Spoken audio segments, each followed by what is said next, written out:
कृपा भयो भने उसलाई सबै मौज उडाहे मौजा बडा आनन्द हुन्छ। उसलाई कुनै सम्बन्ध छैन। त्यसै कारणले पित्तल की सोना कंकड़ की मोती बन जाए पलमै कृपा जो होती। बोले सद्गुरु महाराज की। हेर्नुहोस् है, यदि परमात्मालाई चाहिँ विश्वास गरेर परमात्मा कृपा हामीलाई चाहिएको छ। परमात्मालाई हामीले विश्वासले भज्नुपर्दछ। विश्वासले के दौडी देह तारतम फल लिएके थिए। त्यसकारणले गर्दा जसले विश्वासले आज परमात्मालाई चाहिँ पुकार गर्दछ उसको मनको इच्छा पूर्ण हुन्छ। अनि त्यसै गरी गजलगढको छोरी अनि उहाँले झन् पुकार गर्न थाल्नुभयो। अब पछि गएर 1-2-3 भन्दा 10 महिना पुग्यो, 9 महिना लाग्यो, 9 महिना पुग्यो, 9 महिनापछि व्यथा लाग्यो, हस्पिटल लगे। हस्पिटल लगेपछि घरमा छोरीहरूले देउकल बसेको राखेर मेयर साहब पाठ गरेछन्। एकसाथ मेयर साहब पाठ गरिसकेपछि अनि फोन आएछ, हे छोरी हो आमा त सुत्केरी हुनुभयो, अब लुगा कपडा लिएर आऊ भनेर फोन आयो। अनि लुगा कपडा लिएर गए। अनि भित्र गएर के गर्नु आऊ मम्मीले भनेको त छोरा बोले सद्गुरु महाराज चाडैदेखि पनि अगाडि मारेर गुण थालेछन्। अनि नष्टहरू गर्छन्, हे पागल किन रोयो तिमीहरू 4 दिदी बहिनीको साथमा भाइ किन आएको छ, किन रोएको? के बाबाको सम्बन्ध खान रोएको तिमीहरू? नष्टले गाली गरेपछि होइन, तपाईँको त्यहाँ रिपोर्टमा त के भनेको छ होइन, त्यही त हामी गर्नु परेको छ। 4 तपाईँ यहाँ भिडियो एक्सरे गर्दाखेरि छोरी थियो भने आज यो काँडा आयो हो। यही भयो हाम्रो सद्गुरु महाराज की।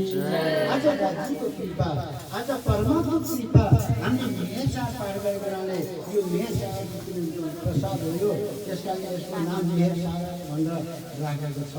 उहाँ सबलाई कृष्ण कन्हैया लाल की। अब यहाँ नजिकै भूमिथली मक्खन माता हजुरले सबैले चिन्नुहुन्छ। मक्खन माता चिन्नुहुन्छ? मक्खनको नाति उहाँको पनि छोरी भएर अनि किताब बचाउनु गएछ।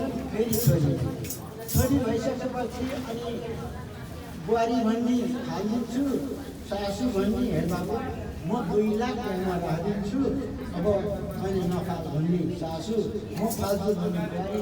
यतिकैमा झगडा पर्दा पर्दै मिलाउनु भएछ। मिलाइसकेपछि अनि यसो आँखा लागेको त राति स्वप्नमा त स्वप्न बिपना अब कि राधिका माग्न आएर भन्नुभएको छ, हे मक्खन तिमीहरूको पिर मर्का मलाई थाहा छ। आज तिमीहरू रोएको झगडा गरेको किन? छोरी भएर होइन, म यसलाई छोरा बनाइदिन्छु पिर्नमा भन्नुभएछ। त्यसो भनेर भाष्य दिनु भएको त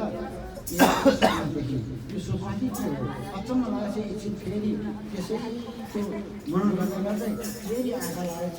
फेरि आँखा लागेपछि फेरि आएर के भन्नुभएको छ, मक्खन के गर्नु? छोरी थियो, छोरो बनाइदियो भनेको अलिकति पुगेन, अलिकति बाङ्गो हो त्यसको शरीर। सद्गुरु महाराज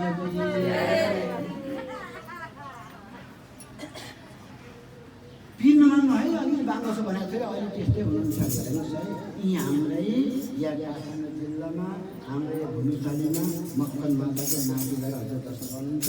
हो राज्यको कृपा। बोले सद्गुरु महाराज की। हाम्रो राजु बाबाले पनि यो परमात्मा कृपा हुनुहुन्छ। आज जसरी पित्तलको सोना कंकड़की मोती बन जाए पलमै कृपा होती। आज हामीले बाबुआमाको सम्पत्ति खानको लागि अब बाबुजी बाबुआमाले भनेको मान्दैन त के सोच्छ हैन हो।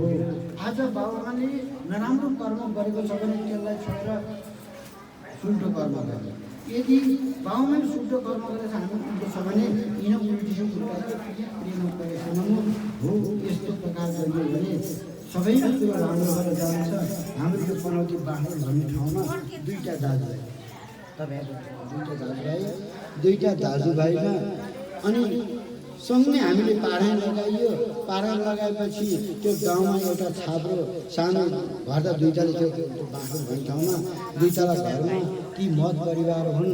अनि सत्ता लाग्यो। सत्ता लागिसकेपछि त्यहाँ परिवारै धर्म लिने भनेको लिएनन्। उनको त्यो कान्छो बुहारीले कान्छो छोराले धर्म लिए। अनि जेठो र बुहारी र जेठो छोराले हामी त लिने भने ऊ जेठो छोराले बाटो पनि गाडी चलाउने ड्राइभर रहेछ, पैसा पनि कमाउने। अब मलाई यसै पुलिसले मलाई किन चाहियो धर्म भनेर धर्म लिएन, त्यति बेला मानेन। अनि फेरि त्यहाँ उहाँले भाइचारा धर्म लियो।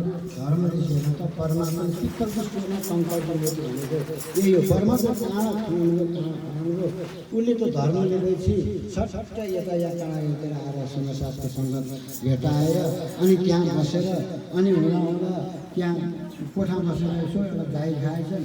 जाहिर खाँदै त्यो नरेफाटमा जग्गा लिएछन्। अहिले बिल्डिङ घर बनाएर आमा बाबा अहिले यहाँ ऊ सेठ बन्यो। उता चाहिँ म धर्म लिन्छु भनेर बसेको। ऊ चाहिँ कुमारी धर्म श्रीमती पनि अब कहिले म धर्म लिन्छु लिएँ होइन, हाम्रो यो हालत भयो। अब म पनि तँलाई छोडिदिन्छु, यो छोड्छ पनि तैँले पाएर एउटा छोरी एउटा छोरी छ, अब म छोडिदिन्छु भनेर गरेर श्रीमती गएपछि बल्ल धर्म लिएछ। अनि रक्सी खाएर दुनियाँ बिगार्ने व्यवहार भएर हिँडेर यस्तो भएर श्रीमती गएर अनि कहाँ गएर 84 गएर अनि ठुलो धर्म लिएछन्। अब अहिले कति राम्रो अहिले के विवाह सुध्रेर गएछ हेर्नुहोस् त। त्यस कारणले गर्दा आज धर्म एवं हतो हन्ति धर्म रक्षेतो रक्षितः। हामीलाई धर्मले हामीलाई पाल्ने होइन, हामीलाई धर्मले पाल्दछ। त्यस कारणले गर्दा धर्मलाई हामीले हेला गऱ्यो भने धर्मले हामीलाई छोडिदिन्छ। धर्मले छोडिदिएपछि हामी त्यस कारणले गर्दा अनि यस्तो प्रकारले आज हाम्रो बाबुलापनमा यही भन्दछु।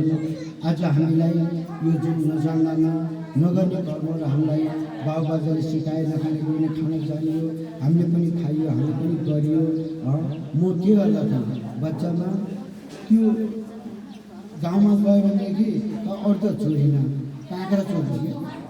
काँक्रा चोर्थेँ अनि फेरि त्यहाँबाट चाहिँ कुरो लागेपछि काँक्रा चोर्दैन। उसले कृष्ण कन्हैया अब काँक्रा चोर्थेँ अनि भन्छ टिका गर्नु बाधा लगाइदिनु काँक्रा चोरलाई कसरी देख्नु भनेर काँक्रा चोर्नु भने। त्यस कारणले गर्दा अब पछि गएर एउटा काँक्रो त परेर जाओस्, एउटा सागा पनि चोर्नु हुँदैन, अर्को चोर्दा खायो तिर्नु पर्दछ भन्ने शास्त्रमा भेटियो। अब त्यो पहिला चोरेका चिजहरूलाई अहिलेसम्म पछुतो लाग्दछ।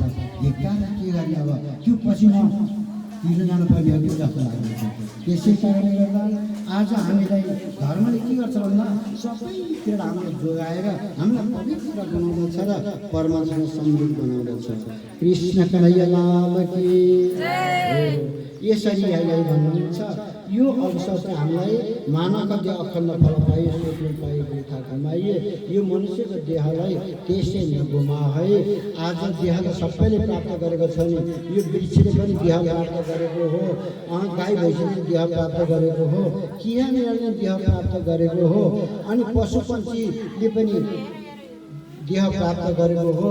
अब कुकुर हामीभन्दा धेरै ज्ञानी छ, बुद्धिमान छ, बाठो छ, तर बाटोबाट के गर्ने, तर ऊ सबै भरपुर छ। कोही आएको आफ्नो अर्को चिन्ह छ, हामीभन्दा बाटोमा छ कुकुर, तर के गर्नु यो ज्ञानले प्राप्त गर्न सक्दैन, बुझ्न सक्दैन हो। त्यसै कारणले आज मानवका देह अखण्ड भनेको यस्तो प्रकारको मनुष्य देह भनेको सबभन्दा अखण्ड यो धीरे प्राप्त पाउन सक्ने मनुष्य देह हो। यति बेला चाहिँ वृथा नफाल है भनेर यहाँ आज्ञा गर्नुहुन्छ। अनि यो फेरि कहिलेसम्म बस्छ? यो मनुष्य देह सधैँ प्राप्त गरेको पनि हुन्थ्यो, सधैँ प्राप्त पाउन पनि हुन्थ्यो। तर हेर्नुहोस् न मेरो सद्गुरु महाराज कि मलाई अस्ति जस्तो लाग्छ बुवाले गाली गर्नुहुन्थ्यो, ए तिमीहरूले त थोरै पनि खान पाउँदैन यस्तो ताल, तिमीहरूले गरेर खान्छौ भन्नुहुन्थ्यो। हामी बच्चाहरू भागी कसरी हुन्छ छल र काम गर्नु नपऱ्यो हुन्थ्यो, भागेर बोकेर हिँड्थ्यौँ, बाउ गाली गर्नुहुन्थ्यो। अस्ति जस्तो लाग्छ बोले सद्गुरु महाराज। अनि आमाले यसो पिट्नुभयो भने अनि विशेष गरी रुखुरी गर्ने अनि आमालाई चाहिँ हुर्काउनको लागि सासै नाखेर बिस्तारै सास गरेर फेर्ने कि आमालाई भुटिया भक्त कस्तो लाग्छ कृष्ण कन्हैया लाल की। अब